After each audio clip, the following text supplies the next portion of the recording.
So, folks,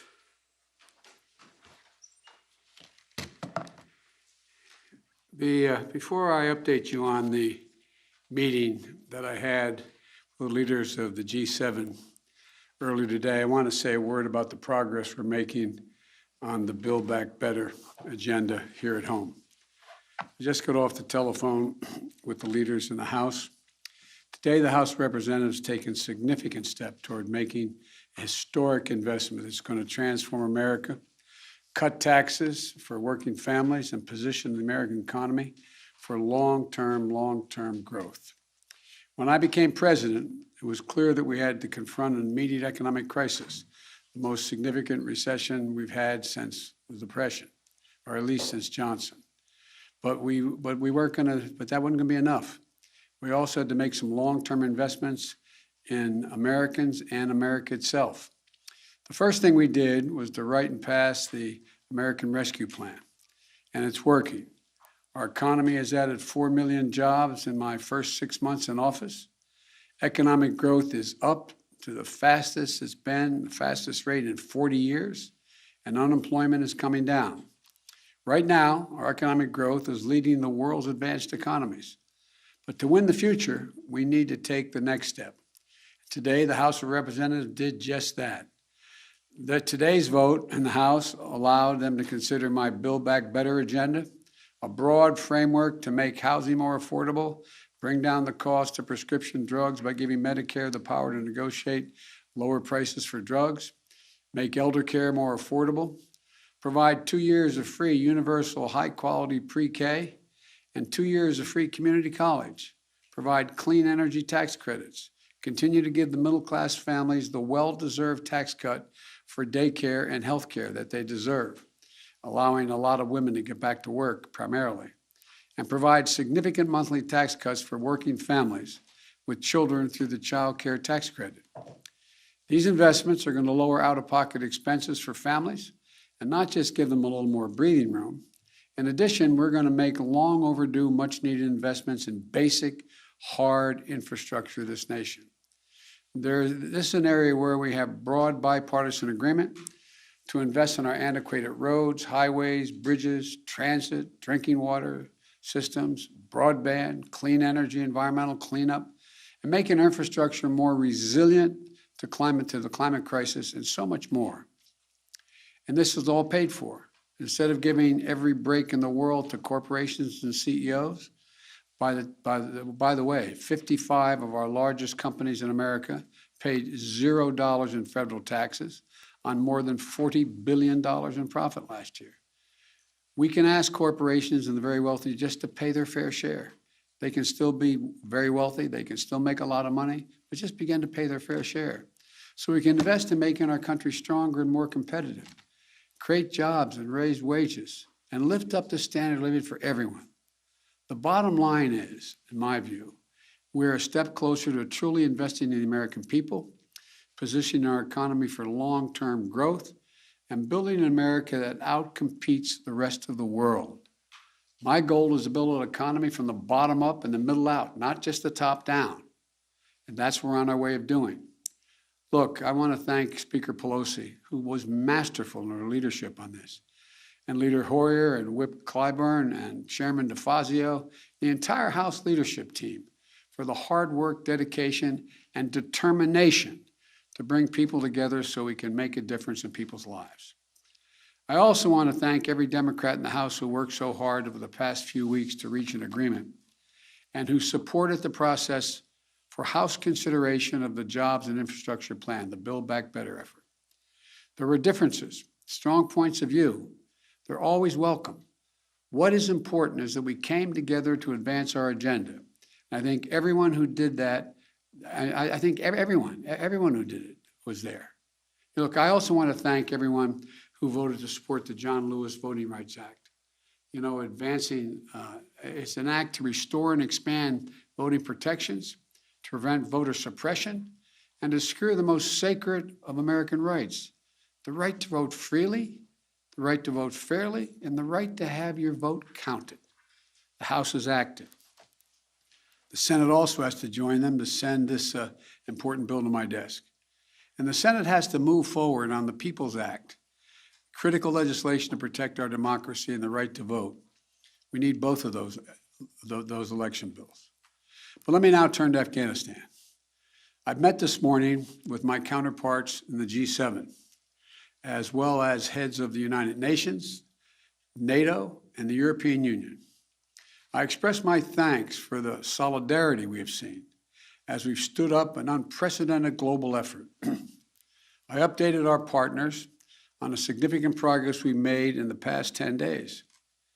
As of this afternoon, we've helped evacuate 70,700 people just since August the 14th, 75,900 people since the end of July.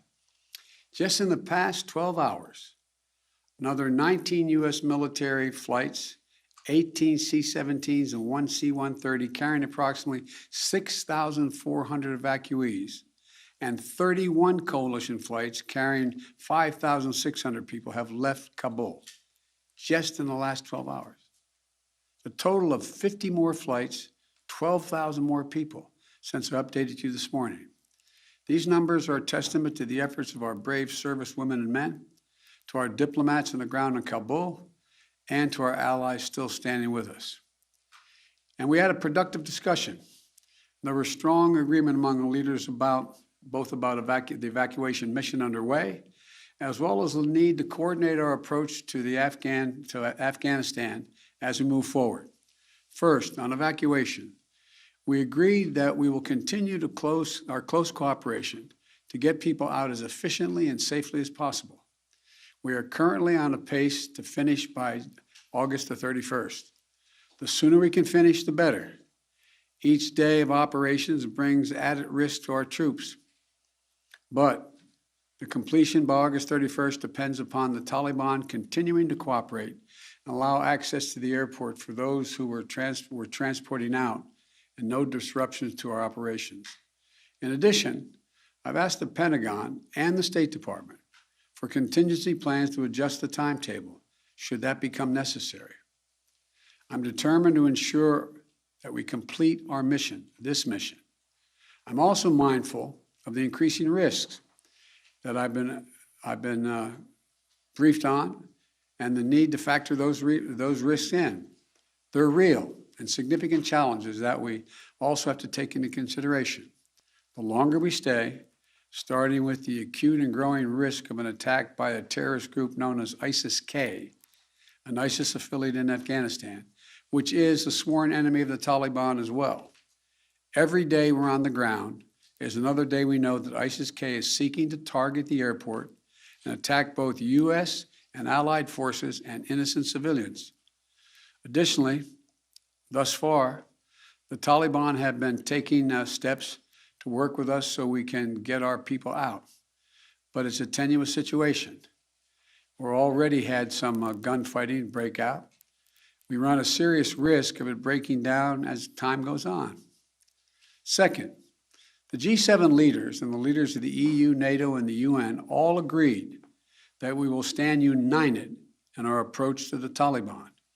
We agreed the legitimacy of any future government depends on the approach it now takes to uphold international obligations, including to prevent Afghanistan from being used as a base for terrorism. And we agreed that none of us are going to take the Taliban's word for it. We'll judge them by their actions, and we'll stay in close coordination on any steps that we take moving forward in response to the Taliban's behavior. At the same time, we renewed our humanitarian commitment to the Afghan people and supported a proposal by the Secretary General Guterres of the United Nations-led international response with unfettered humanitarian access in Afghanistan. Third, we talked about our mutual obligation to support refugees and evacuees currently fleeing Afghanistan. The United States will be a leader in these efforts, and we'll look to the international community and to our partners to do the same. We're already seeing our allies' commitment. They're bringing to their countries the Afghans who served alongside their forces as translators or in their embassies, just as we're bringing to the United States those Afghans who worked alongside our forces and diplomats. We're continuing that effort. We're conducting thorough security screening in the intermediate stops they're making for anyone who is not a U.S. citizen or a lawful permanent resident of the United States. Anyone arriving in the United States will have undergone a background check. And we must all work together to resettle thousands of Afghans who ultimately qualify for refugee status. The United States will do our part, and we are already working closely with refugee organizations to rebuild a system that was purposely destroyed by my predecessor. Finally, we agreed to stay vigilant against terrorist threats that have metastasized around the world. We went to Afghanistan with our allies in 2001 for clear reasons. One, to get the people who attacked us on 9/11 and to get Osama bin Laden, and to make sure that Afghanistan was not used again as a base from which to attack the United States or our allies. We achieved that objective. We delivered justice to bin Laden more than a decade ago. But the current environment looks very different than it did in 2001, and we have to meet the challenges we face today. We run effective counterterrorism operations around the world, where we know terrorism is more of a threat than it is today in Afghanistan, without any permanent military presence on the ground. And we can and will do the same thing in Afghanistan with our over-the-horizon counterterrorism capability. Cooperation with our closest partners on our enduring counterterrorism mission will continue to be an essential piece of our strategy. In short, we all of us agreed today that we're going to stand shoulder to shoulder with our closest partners to meet the current challenges we face in Afghanistan, just as we have for the past 20 years. We're acting in consultation and cooperation with our closest friends and fellow democracies. And I want to again thank all of our allies and partners around the world who have rallied in support of our shared mission. We ended the conversation today by a clear statement on all of our parts. We are going to stay united, locked at the hip in terms of what we have to do. We'll get that done. And tomorrow, I've asked Secretary Blinken to give you an update and a detailed report on exactly how many Americans are still in Afghanistan, how many have gone out, and what our projection is. So thank you again, and God bless you, and may God protect our diplomats and all those in harm's way. Thank you. Mr. President, can you guarantee every American will be out before the troops leave? Sanctions, Can you Mr. President, guarantee? did sanctions come up at all in the G7 meeting?